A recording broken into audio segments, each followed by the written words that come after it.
আসসালামু আলাইকুম শিক্ষার্থীরা, তোমরা সবাই কেমন আছো? আশা করি সবাই ভালো আছো। আজকে আমরা টাইম ভ্যালু অফ মানি অধ্যায়ের ক্লাস নাম্বার 2 দেখব। তো এই ক্লাসে আমরা দেখানোর চেষ্টা করব প্রেজেন্ট ভ্যালু এককালীন অর্থাৎ স্থায়ী হিসাবের ক্ষেত্রে বা এককালীনের ক্ষেত্রে প্রেজেন্ট ভ্যালু কিভাবে নির্ণয় করতে হয়, পাশাপাশি কিস্তির অঙ্ক তথা ডিপিএস এর অঙ্ক কিভাবে সমাধান করতে হয়।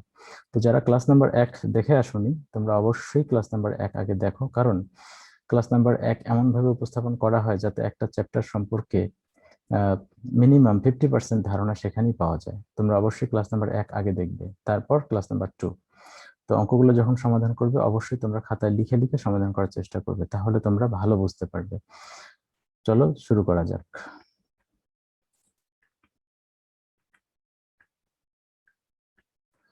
তো আমরা জানি যে অধ্যায়ে বেশ কিছু সূত্র আছে। তো প্রথম সূত্রটা আমরা গত ক্লাসে শিখেছিলাম যে ফিউচার ভ্যালু সমান সমান পিভি ইন্টু 1 প্লাস আর পাওয়ার এন। তো এটি এককালীন বা স্থায়ী হিসাবের ক্ষেত্রে এটি ব্যবহার করি আমরা। তো আজকে আমরা শিখবো প্রেজেন্ট ভ্যালু সমান সমান ফিউচার ভ্যালু ভাগ 1 প্লাস আর পাওয়ার এন। এককালীন বা স্থায়ী হিসেবের ক্ষেত্রে এটিও ব্যবহৃত হয়। তো এটি আমরা শিখবো 2, 3, 4। ফিউচার ভ্যালু এর ডিপিএস এর ক্ষেত্রে বা এক কিস্তির ক্ষেত্রে কিভাবে সমাধান করব, ফিউচার ভ্যালু কিস্তির ক্ষেত্রে কিভাবে সমাধান করব, অর্থাৎ শুরুতে কিস্তি হলে কিভাবে সমাধান করব। চলো আমরা দেখি অঙ্কের মাধ্যমে।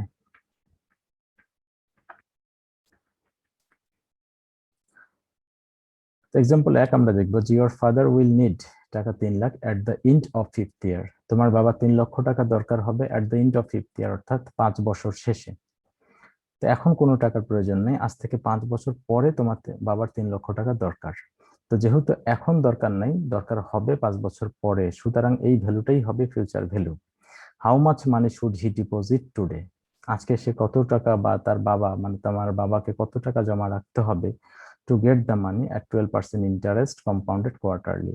টু গেট দ্য মানি মানে এই 3 লক্ষ টাকা, এই 3 লক্ষ টাকা পাওয়ার জন্য আজকে তার কি পরিমাণ টাকা ব্যাংকে জমা রাখা উচিত, এখন কি পরিমাণ জমা রাখা উচিত, অর্থাৎ পিভি নির্দেশ করছে, পিভি চাওয়া হয়েছে। আর সুদ যোগ হবে কোয়ার্টারলি, অর্থাৎ বছরে 4 বার চক্রবৃদ্ধি হবে। তো আমরা লিখবো গিভেন ফিউচার ভ্যালু সমান সমান 3 লক্ষ টাকা, কারণ 3 লক্ষ টাকার দরকার হবে এখন নয়, 5 বছর পরে। তো সেই জন্য এই ভ্যালুটি হবে ফিউচার ভ্যালু। এম এর মান 4, কারণ কোয়ার্টারলি বলা আছে। আমরা প্রথম অধ্যায়টি নিয়ে আলোচনা করেছি প্রথম ক্লাসে। এরপর আর এর মান দেওয়া আছে 12% ইন্টারেস্ট, 12% আর এর মান আমরা লিখবো। এখন সঙ্গে সঙ্গে আমরা পার্সেন্টকে ভাগ করলে 0.12 চলে আসবে, 100 দিয়ে ভাগ। আর এম এর কাজ হচ্ছে, এম এর মানটার কাজ হচ্ছে আর এর মানটাকে ভাগ করে দেয়, আমরা ভাগ করলাম 0.03। এন এর কাজ, এন দেয়া আছে 5 বছর পর, তো 5 এবং এম এর মান 4 থাকার কারণে 4×5 = 20। জানতে চাওয়া হচ্ছে এখন কি পরিমাণ জমা রাখা উচিত, সুতরাং পিভি সমান সমান কত। তো আমরা জানি পিভি সমান সমান এফ ভি ভাগ 1 প্লাস আর পাওয়ার এন। তো এফ ভির মান আমরা বসিয়ে দিলাম 1 প্লাস আর পাওয়ার এন। তো 1 আর এর মান আমরা 0.03 দেখছি, সেটা বসালাম। এম এন এন এর মান 20, আমরা ক্যালকুলেশন করলে পেয়ে যাবো 1,66,102। এটি হচ্ছে এই প্রশ্নের উত্তর। তো চলো আমরা আরো অঙ্ক দেখব। Example 2, what will be the present value. সুন্দরভাবে বলে দেয়া আছে, এরকম বললে অনেক সুবিধা হয়।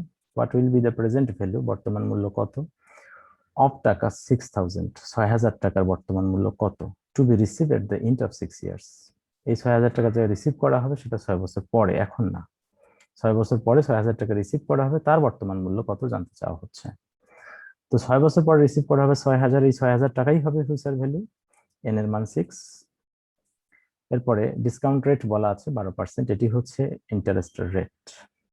তা আমরা লিখবো গিভেন ফিউচার ভ্যালু সমান সমান 6,000 টাকা, আর এর মান 12%, সুন্দরভাবে বলা আছে, এবং সেটাকে 100 দিয়ে ভাগ করলে 0.12। এন এর মান 6, কারণ 6 বছর শেষে বলা আছে। আর জানতে চাওয়া হচ্ছে what will be the present value, present value কত, তো এটি আমাদের বের করতে হবে। তা আমরা জানি প্রেজেন্ট ভ্যালু সূত্রটা আমরা লিখবো এফ ভি ভাগ 1 প্লাস আর পাওয়ার এন। তো এফ ভির মান আমরা বসাবো 6,000, আর এর মান বসাবো, এন এর মান বসাবো, ক্যালকুলেশন করলে আমরা পেয়ে যাব 3,039। এটি হচ্ছে এই প্রশ্নের উত্তর।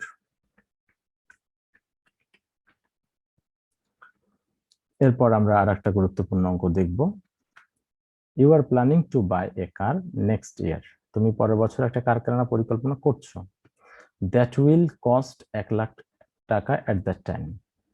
তাহলে পরের বছর কার্ডটা কেনার পরিকল্পনা করছো, ওই সময়ই কার্ডটার ব্যয় হয়ে যাবে 1 লক্ষ টাকা। ব্যয় হবে ওই সময়, এই সময় নয়।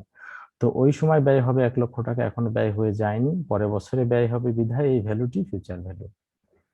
আর পরের বছর বলা আছে, তার মানে 1 বছর অপেক্ষা করতে হবে, এন এর মান 1 হবে, বছর 1। ইফ ইন্টারেস্ট রেট ইজ 18%, যদি সুদের হার 18% হয়, how much should you set aside now, তাহলে এখন এর বিপক্ষে কত টাকা তোমাকে জমা রাখতে হবে। To deposit in a bank in order to pay for the car purchase, car কেনার টাকাটা ব্যাংকে জমা রাখার কথা বলা হয়েছে। তো আমরা দেখলাম যে একটা কার কেনা হবে পরের বছর, পরের বছর মানে 1 বছর পরে, কারটার ব্যয় হবে 1 লক্ষ টাকা। তো আমরা 1 লক্ষ টাকা ফিউচার ভ্যালু হিসেবে চিনবো, বিকজ এখনো টাকাটা ব্যয় হয়ে যায় নাই, পরের বছরে ব্যয় হবে।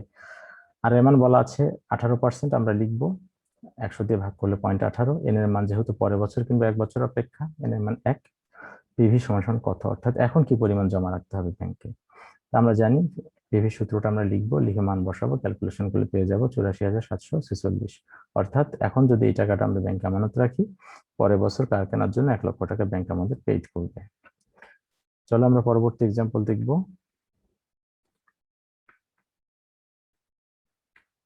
এবার আমরা দেখব কিস্তির অঙ্ক কিভাবে সমাধান করতে হয়। কিস্তির অঙ্ক একটু সতর্কভাবে পড়ে নিতে হয়।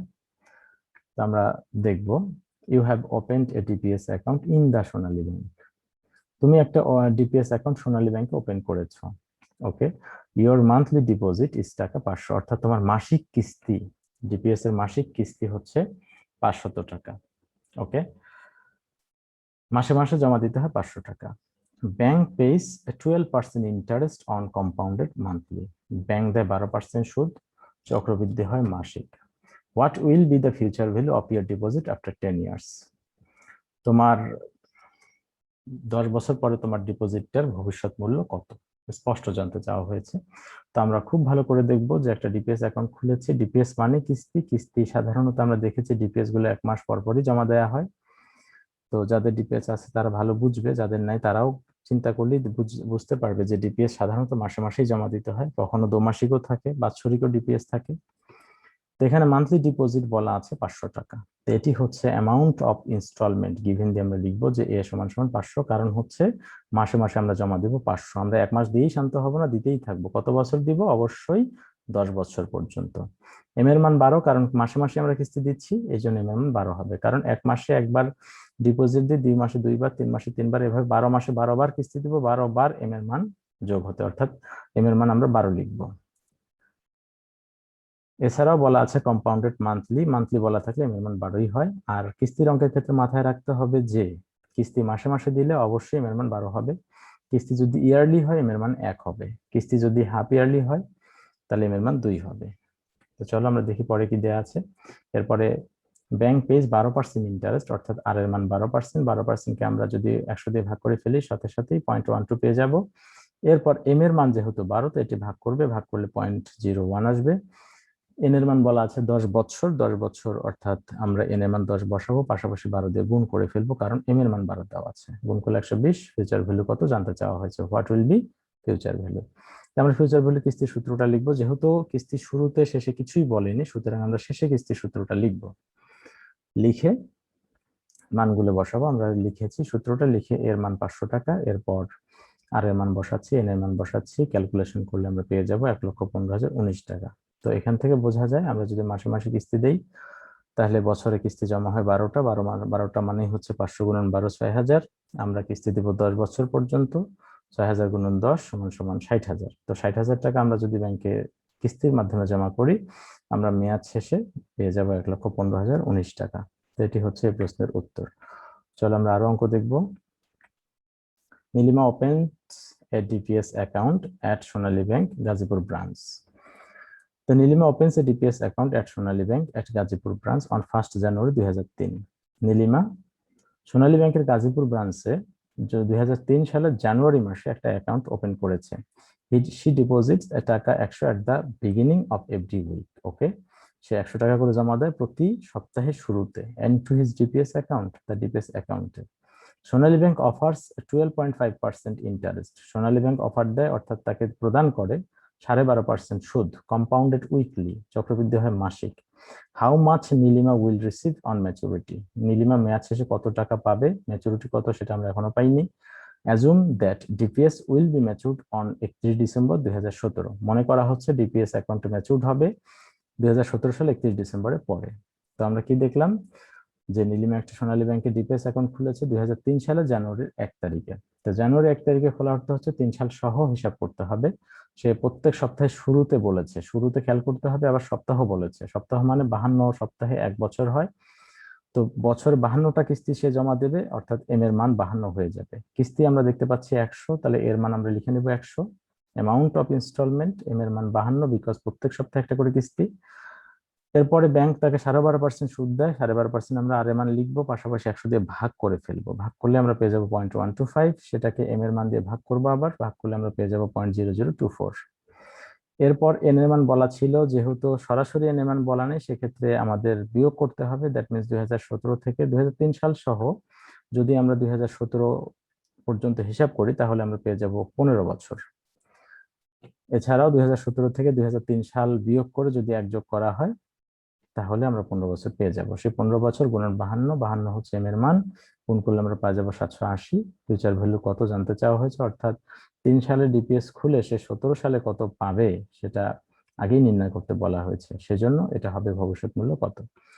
তো আমরা এভি সূত্রটা লিখবো, যেহেতু এট দ্য বিগিনিং বলা ছিল, সুতরাং শুরু সূত্রটা লিখতে হবে, শুরুতে কিস্তির, সেটি আমরা লিখবো, মান বসিয়ে দিব। মান বসানোর পর আমরা ক্যালকুলেশন করলে পেয়ে যাব 2,29,162 টাকা। তো এটি হচ্ছে প্রশ্নের উত্তর। Thanks for watching with this video. If you are satisfied, please like, comment, share and subscribe this channel. তো আল্লাহ হাফেজ, সবাই ভালো থাকবা।